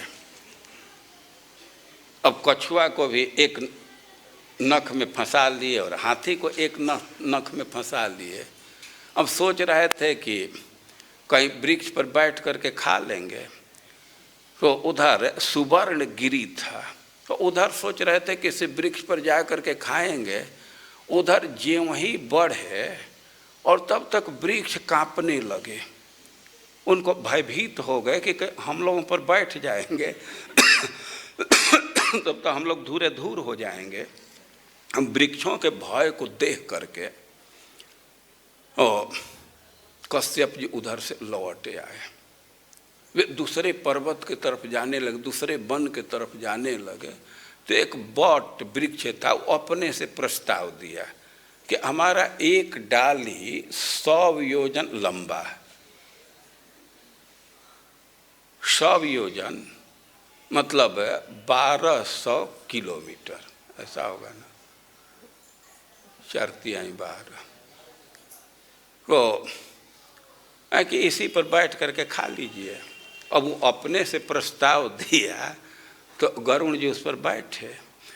गरुण जी बैठे तब तक वो चढ़ चढ़ करके वो डाली ही टूटने लगी। अब टूटने लगे, उधर ध्यान गया तो उस पर देखे कि इस पर तो 60,000 ऋषि तपस्या कर रहे हैं। बाल्यखिल्य ऋषि लोग सूर्य का किरण पी करके और शीर्षासन करते हुए वे पैर से पकड़ से पैर के बल से लटके हुए थे, हाथ नीचे था। अब 60,000 ऋषि, अब तो गरुण जी बड़े फेरे में पड़े कि गिर जाएगी डाली तो सब मर जाएंगे, और पट से उसको चोंच से पकड़ लिए। तो गरुण जी का बल देखिए कि हाथी पकड़े हैं नख से, कछुआ पकड़े हैं, वो लंबी डाली को अपने चोंच से पकड़ रहे, अब उड़ रहे हैं जा रहे हैं। अब बड़ा भय लगने लगा कि वो कहीं गिर जाएंगे तो सब ऋषि मर जाएंगे, हत्या हो जाएगी। और कश्यप जी प्रार्थना करने लगे, और मंदराचल पर्वत पर वे जा करके बैठे, भोजन किए और अमृत ला करके दिए, वे दासी से मुक्त हुए, दासता से मुक्त हुए। और उनके पराक्रम को आप समझ सकते हैं। जब समुद्र मंथन चल रहा था तो देवता और दैत्य पर्वत को उखाड़ ले करके आ रहे थे, वो बहुत भारी लग रहा था, लेकिन कोई रखने का प्रस्ताव नहीं दे रहा था। दैत्य लोग सोच रहे थे कि हम कहें कि थोड़ा रख करके विश्राम कर लें तो देवता लोग सोचेंगे कि कमज़ोर है, और देवता लोग सोच रहे थे कि हम प्रस्ताव रखें तो दैत्य लोग सोचेंगे कमज़ोर हैं। अब वे क्या सोचेंगे, आप अपने इज्जत के लिए कुछ भी कीजिए, लेकिन शरीर की तो एक क्षमता है। अब वो सोने का पर्वत बहुत दूर तक नहीं ढो पाए और उनके हाथ से वो गिर गया। अब गिरा तो किसी का पैर चिपक गया, हाथ टूटा, क्या क्या हुए, बड़े निराश हुए। देवता लोग भगवान का स्मरण किए, भगवान वहाँ गरुण जी पर चढ़ करके गए और अपने बाएं हाथ से पर्वत को रख दिए, और देवता और दैत्य को कहे कि आप लोग भी बैठ जाइए, वहाँ उतार देते हैं, और सबको उतार दिए। गरुण जी का यह पराक्रम है। लेकिन इतना ही नहीं है, अब पवित्रता के दृष्टि से देखिए, उनके व्यक्तित्व पर विचार कीजिए तो गरुण जी जब उड़ते हैं तो उनके पंख से साम वेद की ऋचाएँ निकलती हैं। ये गरुण जी का पोजीशन है। लेकिन वे गरुण जी काग भुसुंडी जी के यहाँ सत्संग करते। काग भुसुंडी जी, कौआ का शरीर बहुत निकृष्ट माना जाता है। हम लोगों के यहाँ तो आदमी में भी एक ग्रुप है, उसको कहते हैं कि आदमी में, हम नाम तो नहीं रखेंगे, और पक्षी में कौआ, निकृष्ट, पक्षियों में निकृष्ट। तुलसीदास को दुष्टों का उपमा देना हुआ तो कौआ से दिए। बायस पाली हैं अति अनुरागा, कबहि के होई निरामिष कागा। कितना भी स्नेह से पालन कीजिए, कौआ का स्वभाव नहीं बदलना होगा। कल आप लोग सुने, गोपियाँ जब कृष्ण पर आक्षेप कर रही हैं, अरे कौए जैसा व्यवहार इसका। कौए जैसे व्यवहार का मतलब यह है कि कौआ एक नंबर के नमक हराम होते हैं। जिसका भोजन करेंगे उसी को मारने लगते हैं, ठोर मारने लगते हैं। जिस पत्तल में खाते हैं उसी को छेद करते हैं। कौआ पर चरितार्थ होता है। कभी कभी देखा जाता है कहीं उत्सव है, भोज है, वो कौआ खाते हैं और इसके बाद गृह स्वामी कोई घेर करके मारने लगते हैं। तो बहुत निम्न जोनी, बहुत निम्न शरीर है। लेकिन गरुण जी जा करके सत्संग करते हैं कागभूषुंडी जी के, और कागभूषुंडी जी उसी शरीर को बड़े प्रेम से धारण किए हैं। वे गरुण जी से कहे हैं कि देखिए भाई, अब जिस व्यक्ति से जिसको लाभ होता है तो स्वाभाविक उससे उसका प्रेम होता है। जैसे स्वार्थ सिद्ध होता है तो उससे ममता होती ही है। जेहिते कछु निज स्वार्थ होई, तेहि पर ममता कर सब कोई। अब जहाँ से स्वार्थ सिद्ध होता है तो उस पर ममता होती है। और एक उदाहरण दे रहे हैं कि जैसे रेशम का कीड़ा है, तो कीड़ा तो बहुत अपवित्र प्राणी है, बहुत तुच्छ है, लेकिन रेशम के लोभ में व्यक्ति उस कीड़ा को अपने घर में ही पालन करता है, अपने बाउंड्री में ही पालन करता है, क्योंकि स्वार्थ है। तो अब इस दृष्टि से देखा जाए तो सबसे बड़ा स्वार्थ तो भगवान की भक्ति प्राप्त करना है। तो जिस शरीर से भगवान की भक्ति हमको मिली, भगवान का दर्शन किए, उनका स्पर्श पाए, और इस शरीर से हमको बहुत लगाव है। तो यही तन राम भगति में पाई, ताते मोहि ममता अधिकाई। काकभूषण जी कह रहे हैं कि यही शरीर हमको प्रिय है, क्योंकि इसी से हमको भक्ति की प्राप्ति हुई है। और सिद्धांत यह है कि सोई पावन सोई सुभग शरीरा, जो तनु पाई भजिए रघुवीरा। जिस शरीर से भगवान की भक्ति प्राप्त होती है, भगवान का भजन होता है, तो वही सबसे श्रेष्ठ शरीर है, वही पवित्र है, वही सुंदर है। और भक्ति के दृष्टि से विचार किया जाए तो गोपियों के भक्ति के बराबरी कोई नहीं कर सकता।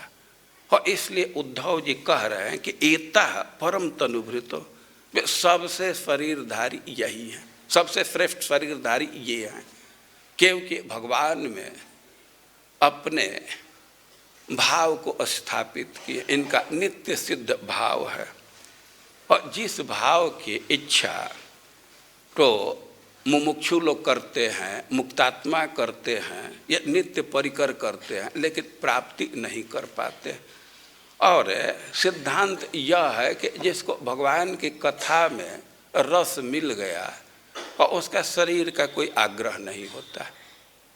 या कोई ब्रह्मा का भी शरीर है और भगवान को उतना ही प्रिय है जितना दूसरा शरीर है। सब शरीर भगवान को प्रिय हैं, सब संतान हैं, लेकिन जो व्यक्ति भक्ति करता है तो वह तो प्राण के समान प्रिय है। और भक्ति के सिद्धांत को देखते हुए गोपियाँ सर्वश्रेष्ठ हैं, और इसलिए उद्धव जी उनको नमस्कार कर रहे हैं। आगे उद्धव जी क्या कह रहे हैं इसको हम लोग कल सुनेंगे। हरे कृष्ण।